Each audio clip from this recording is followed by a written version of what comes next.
Hey, this is Mike with the Studio for Teaching and Learning Innovation, and today we're going to talk about permissions in Google Sites. It gets a little bit complicated because there are permissions for editing a site and there are permissions for viewing a site, but we're going to go through all of those right now. So here I am in a Google site that I just created called Collaboration Site.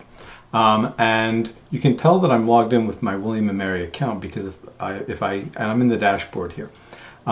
If I click on my little icon here at the right-hand side, top right, you'll see that the account is mxbloom@email.wm.edu. So I'm logged in with the correct account from my William & Mary account. Now let's say I wanted to invite somebody to edit the site. So all I need to do is, if you see the Share with Others button right here at the top, I can click on that. And now I can add any name or any email address that I would like. So it doesn't have to be a William & Mary email address. It can be a Gmail account. And once you've created that, and I'm pretty sure it has to be it has to be some sort of Gmail account. Once you've entered that, you'll notice that you have the option of what kind of permission you want to give that person. And you can give them editor permission.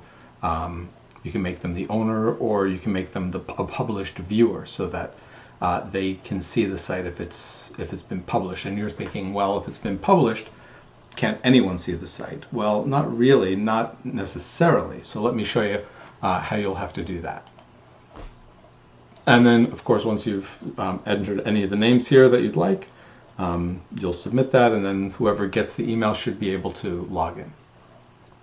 So now down below you'll see links, and links vary, it says, or it'll say anyone at William & Mary, it'll say something. But you'll see this change link will be right here, and I can click on change. And now you'll notice what it says, that the draft is restricted. And that means only people who have been added can open with this link. And I can change that. I can make that William & Mary, or I can make it anyone with the link. So I could literally, if I said anyone with the link, now anyone with the link can edit the page. I have no control over it. Or I can change it to anyone at William & Mary. Now be careful, when it says anyone at William & Mary, that's anyone at William & Mary when they log in with their G Suite account. And that can be confusing because some faculty members have an email.wm.edu email address and a wm.edu address. And some only have an @wm.edu address.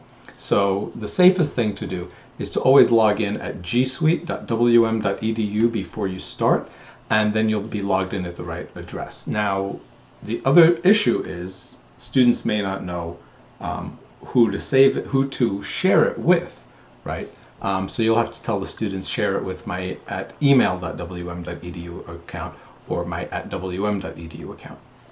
And now if you take a look, published site. So now the published site is right now public, but if I pull down here, I can change it to William & Mary. And now only people at William & Mary will be able to see it, or anyone who I've given permission up at the top. And then I can change that back if I want to.